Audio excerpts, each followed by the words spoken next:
चलिए देखिए dear students, अगर आप क्लास 11 के स्टूडेंट्स हैं और आपका 22 जनवरी का फिजिक्स का एग्जाम होने वाला है दोस्तों, देखिए यहाँ पर लिखा हुआ है क्लास 11 मासिक परीक्षा जनवरी 2024 फिजिक्स आपका जो कि विषय कोड जो होता है 117 होता है। 22 जनवरी का सभी बच्चों का एग्जाम होने वाला है। तो देखिए एग्जाम से पहले वायरल प्रश्न पत्र लेकर आए दोस्तों, और इस वीडियो को पूरा देखिए क्योंकि 22 जनवरी का जो वायरल प्रश्न है उसका ऑब्जेक्टिव सब्जेक्टिव आंसर के साथ आपको PDF पे डाउनलोड करवाएंगे। तो इस वीडियो को पूरा देखिए। समय आपका 1.5 घंटा करेगा, 50 नंबर का एग्जाम होगा, 117 विषय कोड होगा। तो फटाफट प्रवेश कीजिए और साथ में चैनल को भी सब्सक्राइब करिए बच्चों। और यहाँ पर देखिए 1 से लेकर के 30 तक ऑब्जेक्टिव है, जिसमें से आपको 25 क्वेश्चन को ही जवाब देना है ना बच्चों। तो पूरा कर लीजिए और पूरा ऑब्जेक्टिव मैं आप लोग को बतला दे रहा हूँ दोस्तों, एक क्वेश्चन याद करके सहीगा और साथ में इसका PDF डाउनलोड करवा देंगे आंसर के साथ। वीडियो को पूरा देखो।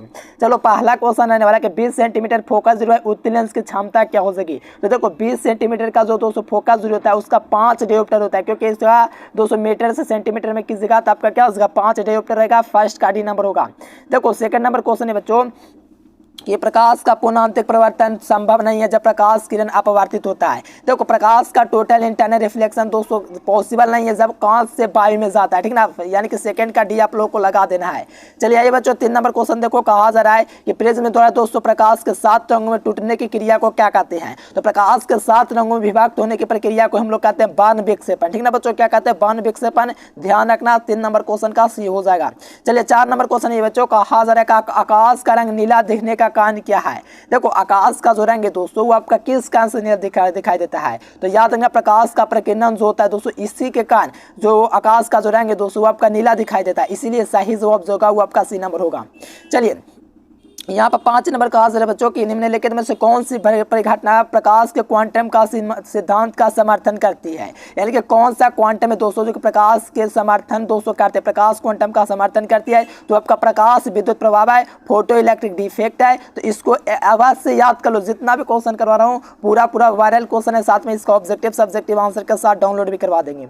आइए बच्चों 6 नंबर देखिएगा, तो कहा जा रहा है यदि किसी खोखले गोले चालक को ध्यान आवेशित किया जाता है तो इसके अंदर विभव जो होगा बच्चों कैसा होगा। तो आप लोग को याद रखना धनात्मक का समरूप होगा। देखो शून्य नहीं होगा क्योंकि ये ध्यान आवेशित किया जाता है खोखले गोले के साथ कि उसके अंदर विभव का मान पूछा है। तो यहाँ पर आप लोग को याद रखना धनात्मक और समरूप होगा, इसलिए B नंबर इसका बिल्कुल राइट आंसर होगा। देखो बच्चों यहाँ पर 7 नंबर में कहा जाए कि खुले परिपथ में पर किसी बिंदु पर 200 विद्युत धाराओं का योग क्या होता है। यानी कि कहा जा रहा है किसी खुले परिपथ के लिए 200 बिंदु पर सभी धाराओं का बीजगणितीय योग जो होता है बच्चों वो आपका 0 होता है, इसलिए इसका सही जवाब जो होगा वो आपका A नंबर होगा, याद कर लीजिए। चलिए 8 नंबर क्वेश्चन है बच्चों, कहा जा रहा है कि साइक्लोट्रॉन में किसी आवेशित कण का आवर्तकाल दोस्तों क्या T है। तो इसकी महत्तम चाल भी है, तो कौन सा कंडीशन से सही होगा। तो T जो होता है दोस्तों समानुपाती 1/v का होता है, तो यहाँ पर सही जवाब आपका C नंबर होगा, याद कर लीजिए। आइए बच्चों 8 के बाद 9 नंबर क्वेश्चन देखिएगा, तो कहा जा रहा है कि किसी चालक को दोस्तों E विद्युतीय क्षेत्र में दोस्तों आरोपित किया जाए तो मुक्त इलेक्ट्रॉनों का अनुगमन वेग VD होगा। तो कौन सा कंडीशन सही होगा। तो VD जो होगा दोस्तों आपका क्या हो जाएगा E हो जाएगा, बाटा में दोस्तों क्या हो जाएगा 2 × M हो जाएगा, जो कि ऑप्शन नंबर A में है। आइए बच्चों 10 नंबर क्वेश्चन आने वाला है कि आदर्श एमीटर। देखो आदर्श वोल्ट मीटर का अनंत होता है, लेकिन आदर्श एमीटर का क्या होता है शून्य प्रतिरोध होता है। सही जवाब क्या होगा C नंबर होगा। याद कर लो एक क्वेश्चन, ठीक ना, पूरा करवा दे रहे ताकि एग्जाम में आपसे एक भी क्वेश्चन ना छूटे। चलिए 11 नंबर क्वेश्चन आने वाला कि चुंबकीय यमोत्तर और भौगोलिक यमोत्तर के बीच का कोण क्या कहलाता है। तो चुंबकीय यमोत्तर और भौगोलिक यमोत्तर के बीच का जो कोण कहलाता है बच्चों वो आपका क्या कहलाता है दिक्पात कहलाता है। क्या कहलाता है दिक्पात कहलाता है। यहाँ से मिला होगा बच्चों तो सही जवाब जो होगा वो आपका B नंबर में मिलेगा। दिक्पात जो होगा चुंबकीय यमोत्तर और भौगोलिक यमोत्तर के बीच का कौन कहलाता है। चलिए यही बच्चों 12 नंबर क्वेश्चन देखिएगा, तो कहा जा रहा है कि एक तार का प्रतिरोध R है, इसे खींच करके व्यास आधा कर दिया जाता है तो तार का प्रतिरोध क्या होगा। तो इसका दोस्तों 16 निकलता है, इसका मैं ट्रिक बतलाऊंगा। इससे भी आप लोग 11th क्लास में हो तो 12th में भी ट्रिक को बताना है, तो चैनल को सब्सक्राइब कर लेना है। साथ में 12th का फ्री तैयारी भी इस चैनल पर कराया जाएगा बच्चा, चैनल को सब्सक्राइब भी कर लेना। चलो 13 नंबर कहा जा रहा है कि संधारित्रों के समानांतर क्रम जो राशि प्रत्येक के लिए समान होती है वो आपका कौन होता है। तो संधारित्रों के समानांतर क्रम की बात किया जा रहा है। समानांतर क्रम जो होता है वो आपका विभवांतर समान होता है, और दोस्तों जो समानांतर क्रम में 200 विभवांतर समान होता है। तो यहाँ पर सही जवाब क्या होगा C नंबर हो जाएगा। और श्रेणी क्रम में आवेश होता है तो यहाँ पर विभवांतर हो जाएगा, क्योंकि समानांतर क्रम में पूछा जा रहा है। देखो इलेक्ट्रॉन पर विशिष्ट आवेश कितना होता है। देखो बी नंबर नहीं होगा क्योंकि इलेक्ट्रॉन पर चार्ज होता है, ये नहीं होगा, ठीक ना। ये आपका 1.8 गुना 10⁻11 कूलम प्रति केजी होता है। यही इलेक्ट्रॉन पर स्पेसिफिक चार्ज होता है, ठीक ना। ध्यान रखना, ऑप्शन सी हो जाएगा। आइए बच्चों यहाँ पर 15 नंबर क्वेश्चन देखिएगा। तो किसी ऊंचाई ट्रांसफर में प्राथमिक और द्वितीयक प्लेटों की संख्या N1 और N2 है, तो कौन कंडीशन सही है? तो N2 जो होगा दोस्तों क्या होगा? ग्रेटर देन N1 होगा, यानी कि N2 जो ग्रेटर देन क्या होगा दोस्तों? N1 होगा। सही जवाब जो होगा वो आपका बी नंबर होगा। एक एक क्वेश्चन को फाड़ दीजिएगा एग्जाम में जाकर के, ठीक ना। पूरा करवाते रहे बच्चों, और चैनल को सब्सक्राइब कर लीजिए। फिर हम आपको बताते हैं सब्जेक्टिव ऑब्जेक्टिव कहाँ से आपको डाउनलोड करना है हर एक सब्जेक्ट का। चलो, बायो में स्थित दो से इकाई धनावेश से निकालने वाला संपूर्ण विद्युत फ्लक्स क्या होता है? तो बायो में निकालने वाला 200 इकाई धनावेश से जो विद्युत फ्लक्स होता है 1/ε0 होता है। जिसे ये नहीं मिलेगा तो ε0 इनवर्स भी देख सकते हो, और इसका सही जवाब जो होगा वो आपको बी नंबर में मिलेगा, ठीक ना बच्चों। चलिए, बहुत ही बढ़िया। चलिए बच्चों, पहले हम आपको बता देते हैं 1 से लेकर के 30 तक का ऑब्जेक्टिव का आंसर और पूरा सब्जेक्टिव क्वेश्चन का आंसर कहाँ से आपको डाउनलोड करना है एक क्लिक में। चलिए बताते हैं। चलिए देखिए बच्चों, आपको क्या करना है, गूगल ओपन करना है आपको, और गूगल ओपन करने के बाद आपको सर्च कर देना, पता क्या? एजुकेशन लेक्चर, ठीक ना बच्चों। यहाँ पर गूगल पर सर्च कर देना आपको एजुकेशन लेक्चर, ठीक ना। यहाँ पर आपको वायरल क्वेश्चन डाउनलोड करना बच्चों हर एक सब्जेक्ट का। तो आप लोग नाम देख लीजिए, एजुकेशन लेक्चर आपको गूगल में सर्च करना है। जब सर्च करोगे बच्चों तो इस प्रकार से आपका वेबसाइट आएगा, देख लो, ध्यान से देख लो, यही वेबसाइट आएगा। तो इस पर आप लोग को क्लिक करना है, ठीक ना। यहीं पर आपको क्लिक करना है। तो इस पर क्या करेंगे, मैंने क्लिक किया, इस पर जैसे आप लोग क्लिक करेंगे प्यारे बच्चों, तो यहाँ पर आपको क्लास 11th IAC मिलेगा। ध्यान देना, यहाँ पर क्लास 11th क्या है? IAC है। थोड़ा कलर चेंज करके आप लोग को दिखाते हैं। देखो यहाँ पर क्लास 11th IAC दिख रहा है, इस पर आप लोग क्लिक कर दीजिए। इस पर जैसे आप लोग क्लिक करेंगे बच्चों तो यहाँ सबका लिखा हुआ है 11th क्लास मैथ जनवरी मंथली एग्जाम ऑब्जेक्टिव सब्जेक्टिव पूरा आंसर यहाँ पर आपका दिया हुआ है। और थोड़ा सा नीचे दोस्तों तो यहाँ पर आपका सभी विषय का भी दिया हुआ है, दोनों में से किसी पर भी क्लिक कर सकते हैं। तो मैंने जैसे ही इस पर क्लिक किया बच्चों तो इस प्रकार से ओपन हो जाएगा, और यहाँ पर लिखा हुआ है क्लास 11th सभी विषय का ओरिजिनल प्रश्न पत्र PDF objective plus subjective download. तो यहाँ पर थोड़ा सा नीचे स्क्रॉल कीजिएगा बच्चों, देखो टाइम रूटीन भी आप लोग का दे दिया गया, कब एग्जाम कब होने वाला है देख सकते हो, है ना बच्चा। थोड़ा सा नीचे आएगा तो थोड़ा सा यहाँ पर नीचे आएगा बच्चों, तो यहाँ पर आपका क्या मैथमेटिक्स का एग्जाम ना।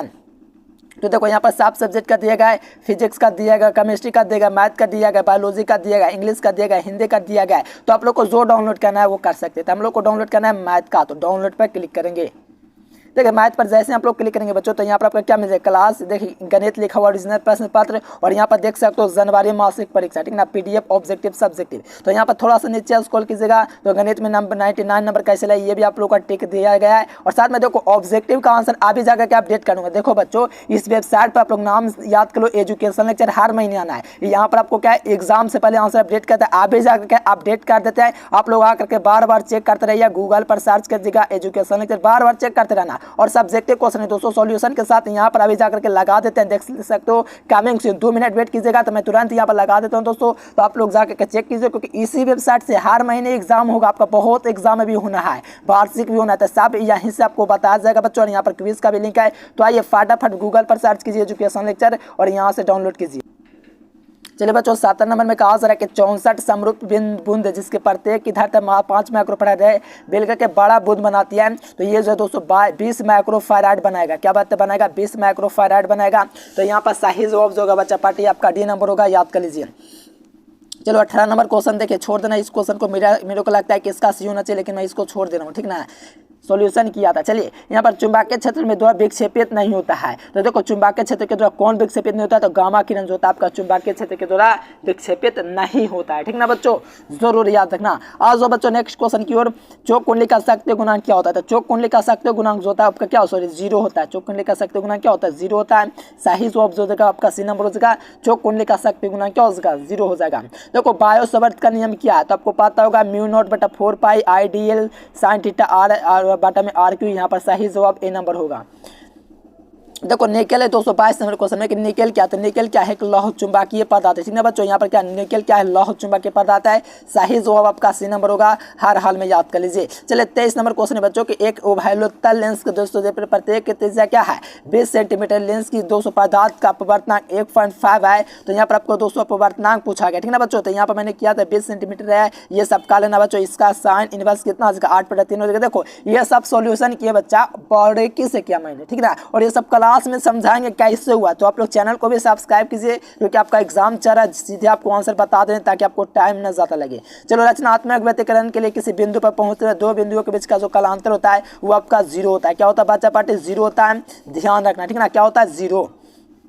चलो आज नेक्स्ट क्वेश्चन की ओर यहाँ पर कहा जा रहा है, एक ही तरंगदैर्घ्य के इलेक्ट्रॉन तथा फोटोन का क्या संबंध होता है? तो देखो, एक ही तरंगदैर्घ्य के इलेक्ट्रॉन तथा फोटोन का जो संवेग दोस्तों जो होता है समान होता है। क्या होता है? संवेग समान होता है, इसीलिए इसका सही जवाब क्या होगा? सी नंबर इसका बिल्कुल राइट आंसर हो जाएगा, ठीक ना बच्चों, एकदम गर्दा उड़ा दीजिएगा। आइए यहाँ पर देखिए 27 नंबर क्वेश्चन कहा जा रहा है कि जेड परमाणु वाले 200 परमाणु की 200 त्रिज्या किसी दी गई इलेक्ट्रॉन की ऊर्जा के समानुपाती होता है। तो किसके होता है ऊर्जा का समानुपाती?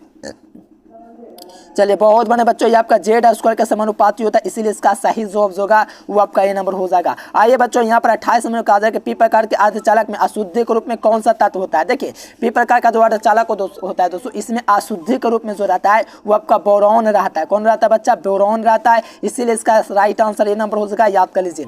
चलिए आइए बच्चों, नेक्स्ट क्वेश्चन यहाँ से देख लीजिए क्या कहा जा रहा है कि दोस्तों आप लोग का धारिता का मान निकालना है। तो यहाँ पर मैंने निकाल रखा है बच्चों, इसका जो है 20 माइक्रोफैराड है, सही जवाब सी नंबर, ठीक ना, मैंने निकाला बच्चों। और यहाँ पर देखिए लास्ट क्वेश्चन आपका रहेगा 230 नंबर कि मॉडर्न मोबाइल एक दोस्तों प्रयुक्त होती है। तो मॉडुलन तथा विमॉडुलन दोनों के लिए प्रयुक्त होती है, यानी कि मॉडुलन तथा विमॉडुलन दोनों के लिए यूज होते हैं, ठीक ना बच्चों। तो आप लोग ये फटाफट गूगल पर सर्च कीजिए एजुकेशन लेक्चर, यहाँ से आप लोग क्या कीजिए, डाउनलोड कीजिए। देखिए मैं आपको एक बार और बता देता हूँ, गूगल पर आपको सर्च करना है एजुकेशन लेक्चर, तो आपको पता होगा दोस्तों गूगल कुछ इस प्रकार का होता है। यहाँ पर आपको सर्च करना पता है क्या? ध्यान देना बच्चों, यहाँ पर मैं आप लोग को बता देता हूँ क्या सर्च करना है। एजुकेशन लेक्चर यहाँ पर आपको लिख करके सर्च करना है, एजुकेशन लेक्चर, ठीक ना।